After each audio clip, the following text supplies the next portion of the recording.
መጽሐፈ መሳፍንት ምዕራፍ 20 የእስራኤልም ልጆች ሁሉ ወጡ። ማኅበሩም ከዳን እስከ ቤርሳቤ ድረስ ከገላድም አገር ሰዎች ጋር ወደ እግዚአብሔር ወደ ምጽጳ እንደ አንድ ሰው ሆነው ተሰበሰቡ። ከእስራኤልም ነገድ ሁሉ የሆኑ የሕዝቡ ሁሉ አለቆች ሰይፍ በሚመዙ በቁጥርም 400,000 እግረኞች በሆኑ በእግዚአብሔር ሕዝብ ጉባኤ ቆሙ። የብንያምም ልጆች የእስራኤል ልጆች ወደ ምጽጳ እንደወጡ ሰሙ። የእስራኤልም ልጆች ይህ ክፉ ነገር እንደምን እንደተደረገ ንገሩን አሉ። የተገደለችውም ሴት ባሌዋዊው እንዲህ ብሎ መለሰላቸው፣ እኔና ቁባቴ በዚያ ለማደር ወደ ብንያም አገር ወደ ጊባ መጣን። የጊባም ሰዎች ተነሱብኝ፣ ቤቱንም በሌሊት በእኛ ላይ ከበቡት፣ ሊገድሉኝም ወደዱ። በቁባቴም አጥብቀው አመነዘሩባት፣ እርሷም ሞተች። እኔም ቁባቴን ይዤ ቆራረጥኳት። በእስራኤልም ዘንድ እንደዚህ ያለ ኃጢአትና ስንፍና ስለተሰራ ወደ እስራኤል ርስት አገር ሁሉ ሰደድኩ። እነሆ የእስራኤል ልጆች ሆይ ሁላችሁ ምክራችሁንና አዝንታችሁን በዚህ ስጡ። ሕዝቡም ሁሉ እንደ አንድ ሰው ተነስተው አሉ፣ ከእኛ ዘንድ ማንም ወደ ድንኳኑ አይሄድም፣ ወደ ቤቱም አይመለስም። ነገር ግን በጊባ ላይ የምናደርገው ነገር ይህ ነው፣ በዕጣ እንወጣባታለን። ወደ ብንያም ጊባ በመጡ ጊዜ እርሷ በእስራኤል ላይ እንዳደረገችው እንደ ስንፍናዋ እንዲያደርጉ ለሕዝብ ስንቅ የሚይዙ ከእስራኤል ነገድ ሁሉ 110 ሰው፣ ከሺሁም 100 ሰው፣ ከ10,000 1,000 ሰው እንወስዳለን። የእስራኤልም ሰዎች ሁሉ እንደ አንድ ሰው ሆነው በከተማይቱ ላይ ተሰበሰቡ። የእስራኤልም ነገዶች በእናንተ መካከል የተደረገ ይህ ክፉ ነገር ምንድን ነው? አሁንም እንድንገድላቸው ከእስራኤልም ክፋትን እንድናርቅ በጊባ ውስጥ ያሉትን ምናምንቴዎቹን ሰዎች አውጥታችሁ ስጡን ብለው ወደ ቢንያም ነገድ ሁሉ ሰዎችን ላኩ። የብንያምም ልጆች ግን የወንድሞቻቸውን የእስራኤልን ልጆች ቃል ሊሰሙ አልወደዱም። የብንያምም ልጆች ከእስራኤል ልጆች ጋር ሊዋጉ ከየከተማው ወደ ጊባ ተሰበሰቡ። በዚያም ቀን ከየከተማው የመጡ የብንያም ልጆች ተቆጠሩ። ቁጥራቸውም ከጊባ ሰዎች ሌላ 26,000 ሰይፍ የሚመዙ ሰዎች ነበሩ። ከጊባም 700 የተመረጡ ሰዎች ተቆጠሩ። ከነዚያም ሕዝብ ሁሉ 700 የተመረጡ ግራኝ ሰዎች ነበሩ። እነዚህም ሁሉ ድንጋይ የወነጭፉ ነበር፣ አንዲት ጠጉርስ እንኳን አይስቱም። ከብንያምም ልጆች ሌላ የእስራኤል ሰዎች 400,000 ሰይፍ የሚመዙ ሰዎች ተቆጠሩ። እነዚህም ሁሉ ሰልፈኞች ነበሩ። የእስራኤልም ልጆች ተነስተው ወደ ቤተል ወጡ። እግዚአብሔርንም የብንያምን ልጆች ለመውጋት አስቀድሞ ማን ይውጣልን ብለው ጠየቁት። እግዚአብሔርም ይሁዳ ይቅደም አለ። የእስራኤልም ልጆች በማለዳ ተነስተው በጊባ ፊት ሰፈሩ። የእስራኤልም ሰዎች ከብንያም ጋር ሊዋጉ ወጡ። የእስራኤልም ሰዎች በጊባ አጠገብ በእነርሱ ላይ ተሰልፈው ቆሙ። የብንያምም ልጆች ከጊባ ወጡ። በዚያም ቀን ከእስራኤላውያን 22,000 ሰዎች ገደሉ። ሕዝቡም የእስራኤል ሰዎች ተበራቱ፣ በፊተኛውም ቀን በተሰለፉበት ስፍራ ደግመው ተሰለፉ። የእስራኤልም ልጆች ወጥተው በእግዚአብሔር ፊት እስከ ማታ ድረስ አለቀሱ። እግዚአብሔርንም ከወንድሞቻችን ከብንያም ልጆች ጋር ለመውጋት ዳግመኛ እንቀርባለንን ብለው ጠየቁ። እግዚአብሔርም በእነርሱ ላይ ውጡ አለ።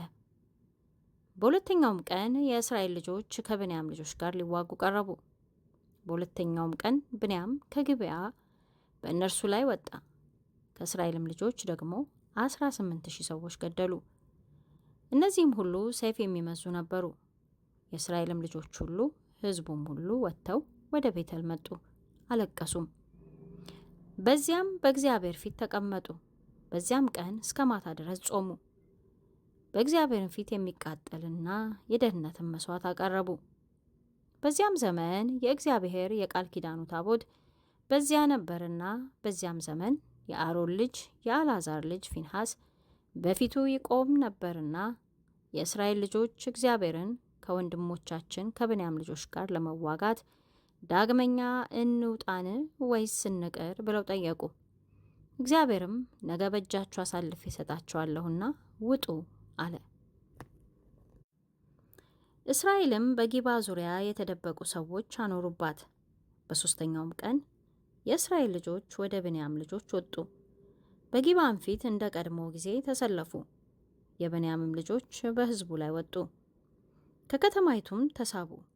እንደ ቀድሞውም ጊዜ በአውራዎቹ መንገዶች አንደኛው ወደ ቤተል፣ ሁለተኛውም ወደ ጊባ ሜዳ በሚወስደው መንገድ ላይ ሕዝቡን ይመቱ ይገድሉም ጀመር። ከእስራኤልም 30 የሚያህሉ ሰዎችን ገደሉ። የብንያምም ልጆች እንደ ቀድሞ በፊታችን ተመቱ አሉ። የእስራኤል ልጆች ግን እንሽሽ፣ ከከተማም ወደ መንገድ እንሳባቸው አሉ። የእስራኤልም ሰዎች ሁሉ ከስፍራቸው ተነስተው በበዓል ታማር ተሰለፉ። ከእስራኤልም ተደብቀው የነበሩት ከስፍራቸው ከጊባ ሜዳ ወጡ። ከእስራኤልም ሁሉ የተመረጡ 10,000 ሰዎች ወደ ጊባ አንጻር ወጡ። ሰልፍም በርትቶ ነበር፣ መከራም እንዲያገኛቸው አላወቁም ነበር። እግዚአብሔርም ብንያምን በእስራኤል ፊት መታ። በዚያም ቀን የእስራኤል ልጆች ከብንያም 25,100 ሰዎች ገደሉ። እነዚህ ሁሉ ሰይፍ የሚመዙ ነበሩ። የብንያም ልጆች እንደተመቱ አዩ። የእስራኤል ልጆች ግን በጊባ ላይ ባኖሩት ድብቅ ጦር ታምነዋልና ለብንያም ስፍራ ለቀቁላቸው። ተደብቀውም የነበሩት ፈጥነው ወደ ጊባ ሮጡ። ተደብቀውም የነበሩት መጥተው ከተማውን ሁሉ በሰይፍ ስለት መቱ።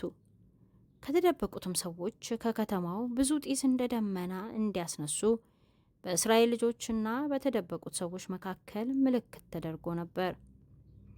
የእስራኤልም ሰዎች ከሰልፉ አፈገፈጉ። ብንያማውያንንም እንደ ቀድሞ ሰልፍ በፊታችን ተመትተዋል እያሉ ከእስራኤል ሰዎች 30 የሚያህሉ ሰዎች መምታትና መግደል ጀመሩ። ምልክቱ በጢሱ አምድ ከከተማው ሊወጣ በጀመረ ጊዜ ብንያማውያን ወደ ኋላቸው ተመለከቱ። እነሆም የሞላ ከተማው ጥፋት ወደ ሰማይ ወጣ። የእስራኤልም ሰዎች ተመለሱ። የብንያምም ሰዎች ክፉ ነገር እንደደረሰባቸው አይተዋልና ደነገጡ። ከእስራኤልም ሰዎች ፊት ጀርባቸውን መልሰው ወደ ምድረ በዳ መንገድ ሸሹ። ሰልፉም ተከታትሎ ደረሰባቸው። ከየከተማውም የወጡት በመካከላቸው ገደሏቸው። ብንያማዊውንንም ከበቡ።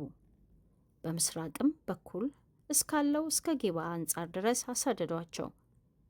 በመኑሄም አጠፋቸው። ከብንያምም 18,000 ሰው ሞተ። እነዚህ ሁሉ ጽኑዓን ነበሩ። ከእነርሱም የተረፉት ተመልሰው ወደ ምድረ በዳ ወደ ሬሞን አለት ሸሹ። ከእነርሱም በየመንገዱ ላይ 5,000 ሰው ለቀሙ። ወደ ጊድአምም አሳደዷቸው። ከእነርሱም 2,000 ሰዎች ገደሉ። እንዲሁም በዚያን ቀን ከብንያም የሞቱት 25,000 ሰይፍ የሚመዙ ሰዎች ነበሩ። እነዚህ ሁሉ ጽኑዓን ነበሩ። 600 ሰዎች ተመልሰው ወደ ምድረ በዳ ወደ ሬሞን አለት ሸሹ። በሬሞንም አለት 4 ወር ተቀመጡ። የእስራኤልም ሰዎች በብንያም ልጆች ላይ ዳግመኛ ተመለሱ። ሞላውን ከተማ፣ ከብቱንም ያገኙትንም ሁሉ በሰይፍ ስለት መቱ። ያገኙትንም ከተማ ሁሉ በእሳት አቃጠሉ።